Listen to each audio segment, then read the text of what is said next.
What is going on, everyone? Chris with Journals, Comics, and Pop Culture, and I got an awesome comic haul to show off today. We got some books right here that came from a local shop we're going to get into, and I got two packages right here that we are going to open up. But before we get into the books, if you aren't subscribed to the channel, please take some time to do so. Check out all the awesome links below, including how you can become a member of the channel either via YouTube or Patreon. Those links are below. Of course, check out the official Journals Comics merch link below as well. And if you aren't subscribed to Comic Book Canon, our YouTube Comic Book Canon link is below as well. We have live shows every single Friday night. I also recommend that you check out our Comic Book Canon YouTube on how you can win a 9.8 slab. All the details are on all of our recent videos, so check that out. If you have any questions regarding that, feel free to hit me up, leave a comment, send me an email, send me a DM on Instagram. I want to help you all have a chance to win some 9.8 slabs. All right, but let's get into these comics. Okay, let's get into the loose books first. All right, these books are from, I don't know if you guys could see this. They stamped all the, there you go, World's Best. These books are from World's Best Comics. Now, I was going to do a Journos Journeys, but they wouldn't let me film in the store. The owner wasn't there, and they were a bit uncomfortable allowing that to happen without the owner's permission. So I said, it's all good. I understand. So this is, I believe, the first time I'm really showing off a haul from World's Best Comics. They are in Sacramento. World's Best is a shop that I've been to, a good handful of times over the years. They've been really solid for Free Comic Book Day in the past. They let you get like one of each. I am subscribed to their weekly emails, and they have little coupons that they send out in the emails every week. This week's was like for posters, so it was nothing that I could take advantage of. But before I show off the books, my experience going in here, and it wasn't just this time, always good people. Really good people. They have a ton of new comics, and they're always stocked.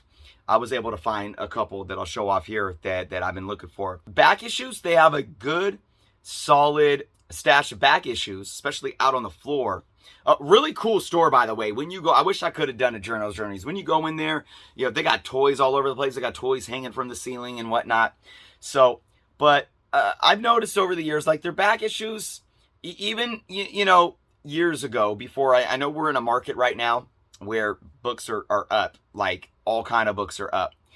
But some of their books tend to be kind of high priced. But for me, the thing that kind of didn't allow me to frequent World's Best as much as, say, A1, I am repping my A1, is because A1 would always have sales. So even if their sticker price on their back issues were similar, why buy there when I could go hit up a 50% off A1 sale and get the same books at about 50% off of that same price? So going in the other day when I went here, their prices were a bit more skewed, I think, for a lot of their newer back issues. When I say newer, I say 90s and up.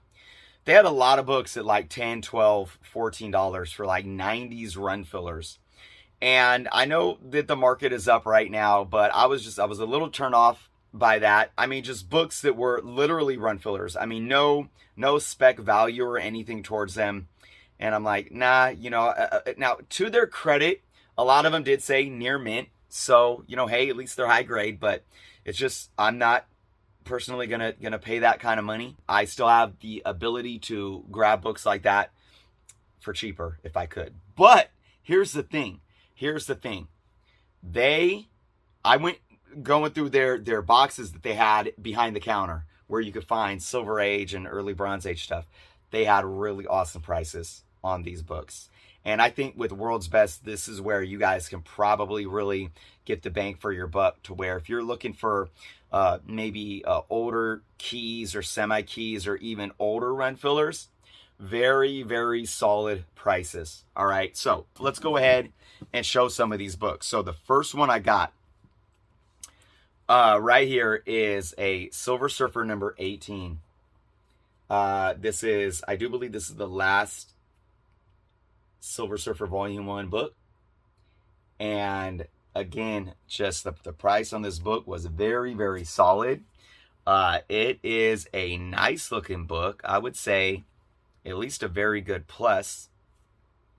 it could use a press and come out a little better.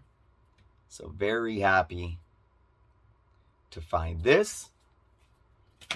All right, some new books that I found.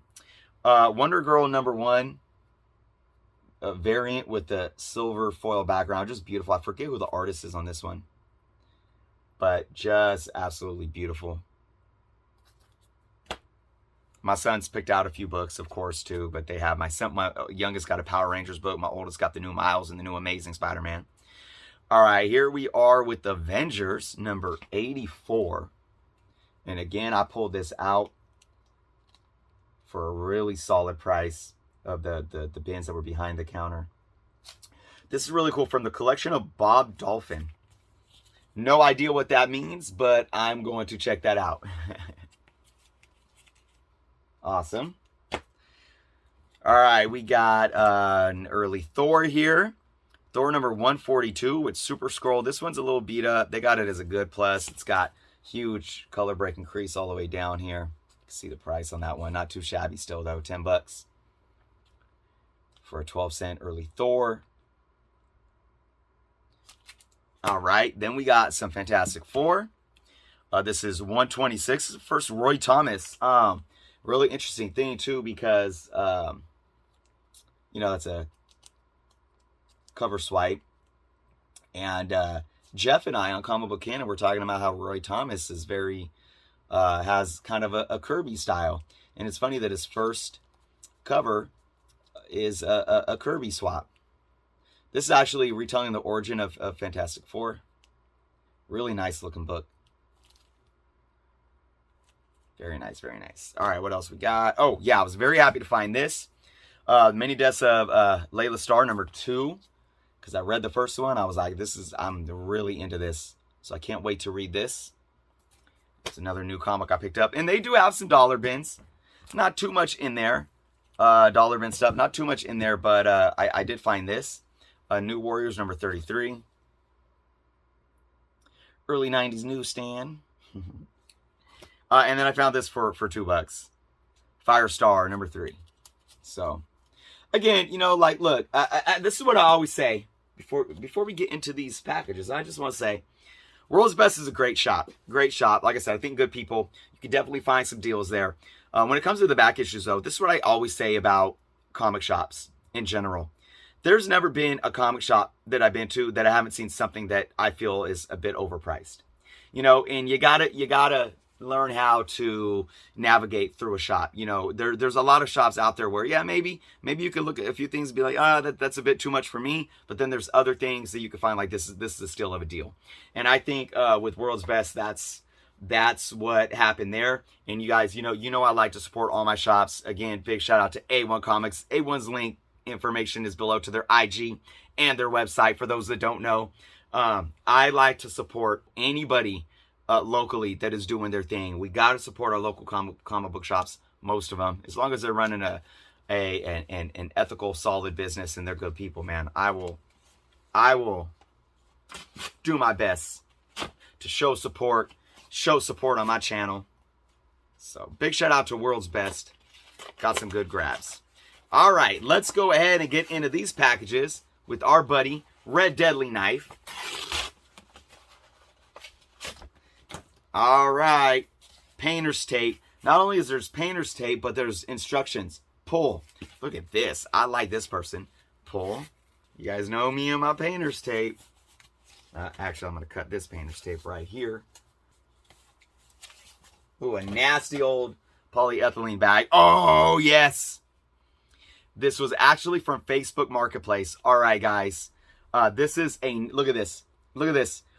Nasty old polyethylene yellowed melting bag. Oh my God, it's so disgusting. But the book inside of it is not. Let's take it out. Oh, yep, the tape's starting to melt into the bag. I can't believe I got this book. I'm so excited. Amazing steal of a deal, too, from somebody off of Facebook Marketplace. Oh, I'm definitely going to give this guy a press, and it's going to come out even better.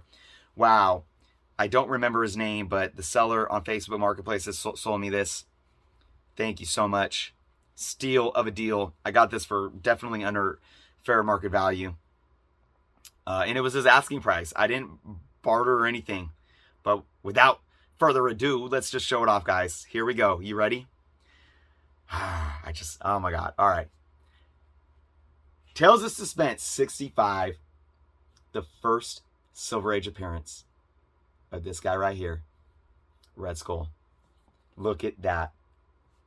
Somebody was talking about this book recently, and I forget who it was.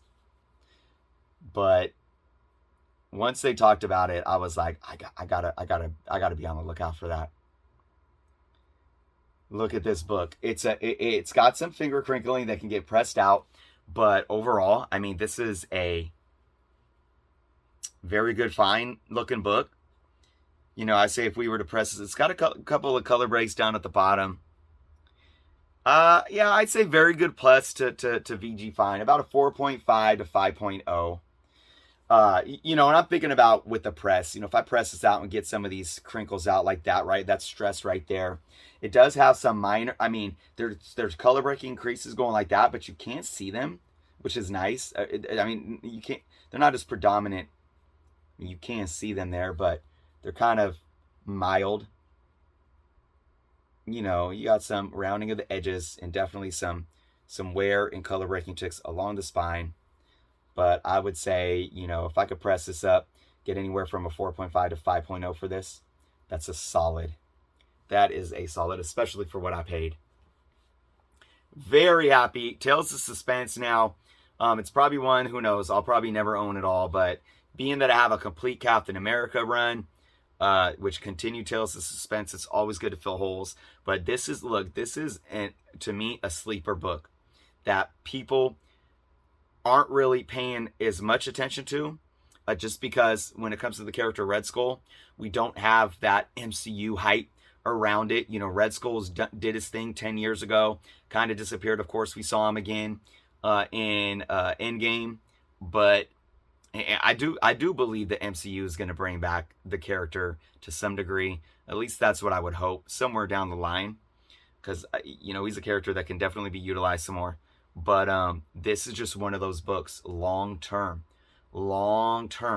is going to be a book that continues to increase in value. So very, very happy with that.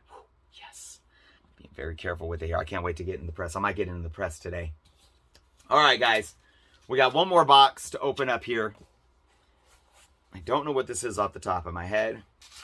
All right, we got a personalized note here.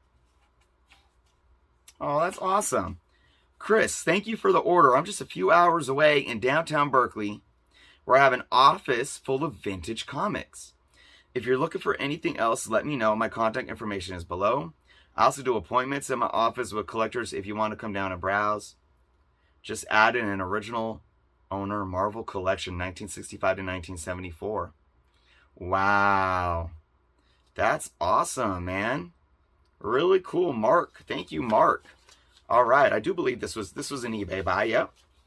Oh man, look at this. All right, Mark, local down in Berkeley. Oh, look at this. Oh man, this is another one. I talk about this where the book looks better in person. Wow, and a nice brand new bag and board. But let's go ahead and show it off, guys. Beautiful green cover. A nice book to fill the holes in one of my Grail type runs here that I've been working on. Fantastic Four number 107. Look at that beautiful green background. Wow. This book, this is the second appearance of Annihilus. And for those that can't afford the first, this is a solid, affordable book to pick up. Because I've been big on specking on anything Annihilus, because I do believe that Annihilus could pop up in the MCU and be a big thing. I know it's been talked about here and there over the last few years, but I definitely think it is a possibility sometime down the road. Look at that. Beautiful looking, but I mean, this is definitely a higher grade. I mean, it's got a couple of deep spine ticks, a little wear at the bottom here and there, but man, this is a fine plus looking book. Man, look at that. Sharp edges. Beautiful green. Wow. So again, another kind of like a sleeper book when, you know, and I talk about it all the time. We're in an age right now where we as collectors look for the second best things. Many of us are being priced out of first appearances of some key characters, especially from the Silver Age and Bronze Age. And we are looking for the second best thing. I mean, just look at what Annual 14 X-Men has done with Gambit's first cameo. And I know there's the people that are going to sit in and try to dictate it as his first full appearance. I'm not even getting into that. But the bottom line is it's gotten hot. Hulk 180 has gotten hot. Second appearances or cameos. Beautiful stuff. Beautiful stuff. I'm going to look this guy up. He's in Berkeley. All right, everyone. That is my haul today. So again, big shout out to World's Best for, you know, I was able to find some awesome Silver Age and Bronze Age goodness. Big shout out to Facebook Marketplace. There are deals to be found, guys, on Facebook Marketplace. It's kind of rare. Usually I'm hit with just folks asking crazy prices, but hey, you can do it. And then Mark, thank you, Mark from Berkeley. I'm gonna hit him up. All right, guys, and hey, again, be sure check out A1 Comics. If you guys don't know, Wednesdays and Fridays, Instagram. That link is below. Live sales every Wednesday and Friday, 5 p.m. Pacific, 8 p.m. Eastern. I went ham on last week's live sale, guys. They have my books waiting for me to pick up. I hope to get there maybe this coming weekend, but I can't wait to do a video showing off what I got from their live sale. So be on the lookout for that. But guys, if you aren't at least tuning in to their Instagram live sales, you are missing out. And of course, if you're in the Northern California area and you're not hitting up the A1 locations in either Sacramento, Roseville, or Folsom, you are missing out as well. A1 Comics. All right, guys. Let me know what you thought of the haul in the comments below. Be well, and again, if you aren't subscribed to the channel, please do so. Until next time.